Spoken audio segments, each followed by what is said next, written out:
함께 떠나시죠. 1월 4일 해외 축구 7경기 분석 시작하겠습니다. 첫 번째로 브라이턴 대 벌리 경기 알아보겠습니다. 브라이튼은 수비를 먼저 정비하고 공을 탈취한 뒤 짧은 터치로 전방을 향해 찌르는 역습 패턴이 잘 정리된 팀이다. 웰백은 중앙에서 버텨주며 수비수를 끌어당기고 그루다는 그 틈을 이용해 뒷공간으로 치고 나간다. 하인세루드는 중원에서 공을 받는 순간 압박을 벗기고 가장 위험한 방향으로 패스를 공급한다. 이 흐름이 이어질 때 브라이튼의 역습은 매우 직선적이고 위협적이다. 벌리는 수비 시 간격 유지가 일정하지 않고 공을 잃은 뒤 정렬이 늦어지는 장면이 많다. 브로야와 브룬 라르센의 공격 재능은 있지만 팀 전체가 함께 움직이지 못해 공격이 단발로 끝나는 경우가 잦다. 중원에서 공을 지켜줄 힘이 부족해 수비 부담이 계속해서 누적되는 구조다. 경기 흐름은 브라이튼이 내려서서 기다리며 전환 한 방을 노리는 그림에 가깝다. 벌리는 라인을 올릴수록 수비 뒤 공간 관리가 어려워진다. 전체적인 안정감과 전환 완성도를 보면 홈팀 쪽으로 무게가 쏠린다. 브라이튼 승리를 추천합니다. 두 번째로 울버햄턴 대 웨스트햄 경기 알아보겠습니다. 울버햄튼은 아르코다레가 전방에서 몸싸움을 버텨주지만 지원이 늦어질 때 공격이 단절되는 장면이 잦다. 황희찬은 자유로운 움직임으로 공간을 공략할 수 있는 자원이지만 팀 수비가 흔들리면 공격 가담 빈도가 자연스럽게 줄어든다. 주앙 고메스는 중원에서 활동량으로 버티지만 수비 상황이 길어질수록 템포 조절에 부담이 커진다. 이로 인해 울버햄튼은 실점 이후 흐름을 다시 잡아오는데 어려움을 겪는다. 반대로 웨스트햄은 루카스 파케타가 넓은 범위에서 볼을 받으며 수비를 끌어당기고 그 틈을 윌슨과 제로드 보웬이 효과적으로 파고드는 구조가 잘 정리돼 있다. 박스 근처에서의 결정력과 공격 연결 완성도에서 우위를 보인다. 경기는 울버햄튼이 수비 불안을 얼마나 버텨낼 수 있느냐가 관건이다. 웨스트햄은 공간 공략과 전환 완성도에서 한 단계 위의 모습을 보여주고 있다. 전체적인 흐름을 보면 원정팀 쪽으로 무게가 실린다. 웨스트햄 승리를 추천합니다. 세 번째로 본머스 대 아스널 경기 알아보겠습니다. 본머스는 수비 블록을 낮게 유지하며 실점을 최소화하는 데 초점을 두는 팀이다. 크루피는 중원에서 공을 받아주며 연결 고리를 맞지만 팀 전개가 흔들릴 때는 존재감이 줄어든다.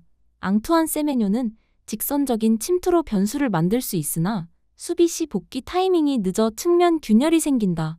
테버니어는 공격 가담 시 위협적이지만 수비와 공격 사이에서 애매한 위치에 머무는 시간이 길다. 본머스는 측면 압박이 무너질 때 하프 스페이스를 동시에 내주는 구조적 약점을 안고 있다.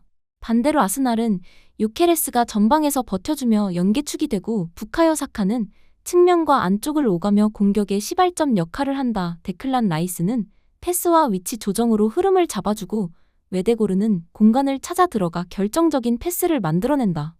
이 경기는 본머스가 수비 간격을 얼마나 유지하느냐가 핵심이다. 아스날은 측면에서 수비를 흔든 뒤 하프 스페이스와 반대편을 동시에 공략하는 패턴이 잘 정리돼 있다. 전체적인 전력 구성과 경기 운영을 감안하면 원정팀 쪽으로 흐름이 넘어갈 가능성이 높다. 아스날 승리를 추천합니다. 네 번째로 엘체 대 비아레알 경기 알아보겠습니다. 엘체는 많은 인원을 뒤에 두고 버티며 한두 번의 역습을 노리는 운영이 중심이다.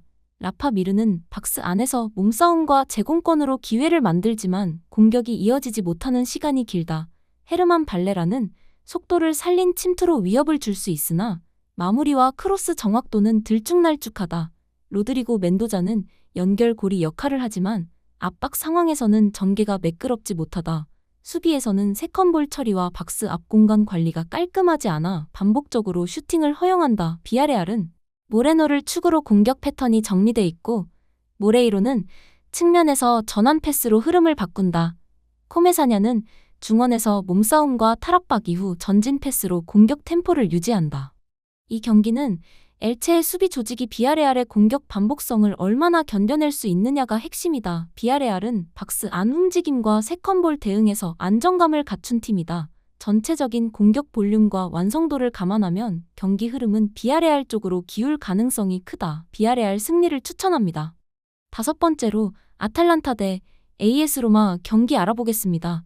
아탈란타는 전방에서 스카마카가 버텨주며 공격의 기준점을 만들고 이선 자원들이 주변에서 세컨볼과 마무리를 노리는 구조다. 공격 전개 자체는 위협적이지만 중원 압박이 느슨해지는 순간 수비 라인 앞이 비어 역습에 노출된다. 세트피스 수비에서도 마킹 전환이 늦어 한 번 걷어낸 공을 다시 허용하는 장면이 반복된다.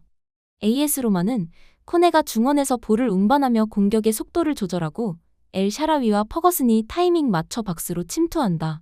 하프 스페이스를 통한 전진 패스와 코너킥 패턴이 명확해 상대 수비 집중력이 떨어질수록 위협이 커진다. 경기는 아탈란타의 수비 간격이 얼마나 유지되느냐가 핵심이다. AS 로마는 전환과 세트피스에서 한 수 위의 조직력을 보여주고 있어 전체적인 그림에서는 원정팀이 유리한 구도다. AS 로마 승리를 추천합니다.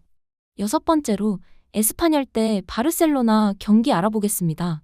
에스파뇰은 로베르토 페르난데스를 향한 전진 패스 한 번으로 반격을 노리는 팀이고 푸아도는 공간 침투와 수비 가담을 동시에 가져가며 균형을 맞춘다. 페페 밀라는 박스 근처에서 세컨볼을 노리는 움직임이 날카롭다. 하지만 볼 소유 시간이 짧아질수록 수비 라인 앞 공간이 비고 크로스와 컷백 대응이 늦어지는 장면이 늘어난다. 반대로 바르셀로나는 볼 주변의 숫자를 모아 압박을 풀고 지역별 우위를 통해 경기를 설계한다. 레반도프스키는 포스트 역할로 이선의 시간을 벌어주고 페란 토레스는 계속해서 수비 라인을 흔든다. 페드리는 라인 사이에서 공을 받으며 상대 블록을 조금씩 벌려놓는다. 전환 시 압박 속도와 전체적인 완성도에서 바르셀로나가 한 수위다. 점유율과 전개 템포가 경기의 방향을 가를 가능성이 높다. 에스파뇰은 버티는 시간이 길어질수록 부담이 커질 수밖에 없다. 바르셀로나 승리를 추천합니다. 7번째로 릴 대 스타드 렌 경기 알아보겠습니다. 릴은 지루가 전방에서 공을 받아주며 공격의 기준점이 되고 하랄소는 박스 바깥과 하프 스페이스에서 연계와 중거리 시도를 병행한다. 에단 은바페는 후방과 중원을 잇는 연결고리 역할을 하지만 수비 전환 시 넓은 범위를 커버하기에는 부담이 따른다. 이로 인해 공격이 길어질수록 측면 뒷공간과 중앙 옆 통로가 동시에 열리는 장면이 나온다. 반면 스타드 렌은 중원 간격을 촘촘하게 유지하며 전환 시에도 라인이 쉽게 무너지지 않고 무사 알타마리는 측면에서 계속해서 돌파를 시도해 상대 수비를 끌어낸다.